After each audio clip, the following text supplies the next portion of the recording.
Donc, document avec 3 colonnes de texte. Ah, je vais me débarrasser des palettes de droite avec Shift Tab. Voilà, on connaît le système, hein. Donc, je disais document avec 3 colonnes de texte. Et vous voyez que le titre, il est dans la première colonne. Il y a possibilité de faire en sorte qu'il s'étende sur les 3 colonnes. On va lui donner une exception. Contrairement au texte principal qui sera en bas, lui sera autorisé à s'étendre sur plusieurs colonnes. On va faire ça. Donc, logiquement, il faudrait aller dans la palette style de paragraphe, menu texte en haut de l'écran, style de paragraphe. Il faudrait aller modifier le style titre dans le document. Est-ce que c'est vraiment celui-là? Si vous n'êtes pas sûr, vous prenez l'outil texte et vous cliquez dedans, n'importe où. C'est bien celui-là. Vous voyez que si on clique ailleurs dans le texte, c'est l'autre style qui se met en surbrillance. Donc c'est bien celui-là, titre dans le document, qu'il faudrait modifier et aller enclencher une option qui s'appelle étendue de colonne. Exceptionnellement, on va voir qu'on peut procéder autrement. Donc jusqu'à présent, je vous ai dit, quand un objet ou du texte utilise un style, il faut cesser d'utiliser la palette paragraphe et la palette caractère. Il faut modifier, télécommander par le style. Ça paraît logique. Mais il y a quand même une autre procédure que je vous montre, c'est la technique redéfinir le style. Donc, on ne va pas aller double-cliquer sur le nom du style, titre dans le document pour aller chercher où se trouve cette option.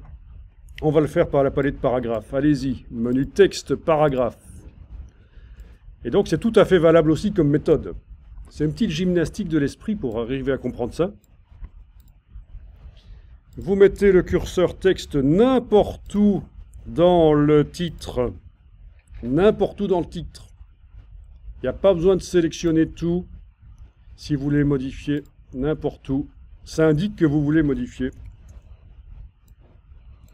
Vous allez dans le menu de la palette paragraphe jusqu'à la ligne qui s'appelle étendue de colonne.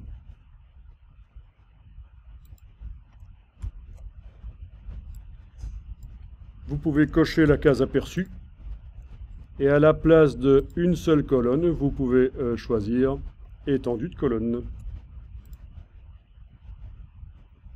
Et ça va s'étendre sur toutes les colonnes dans ce cas-ci. Et pas seulement sur 2 ou 3 ou 4 colonnes, mais sur toutes. Et vous le voyez derrière.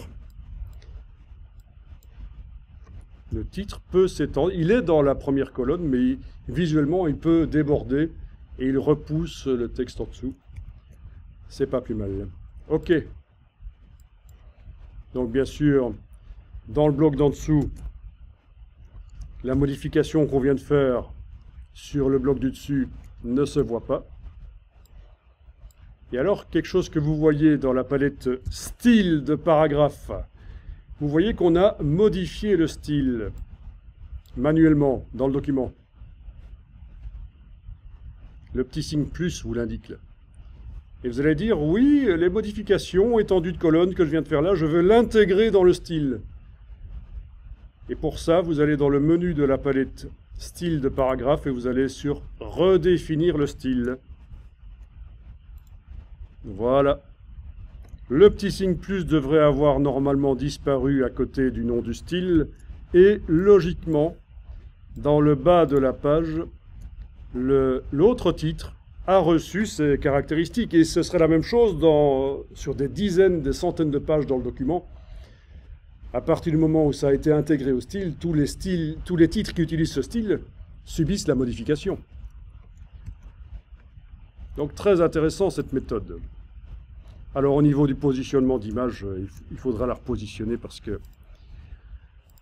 le texte a débordé. Voilà, on repositionne, etc.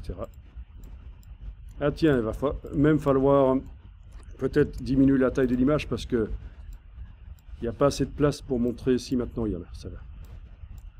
J'avais le petit plus ici, voilà. Mais en bougeant le bas du bloc, finalement ça marche. Oui, il y a des petits ajustements.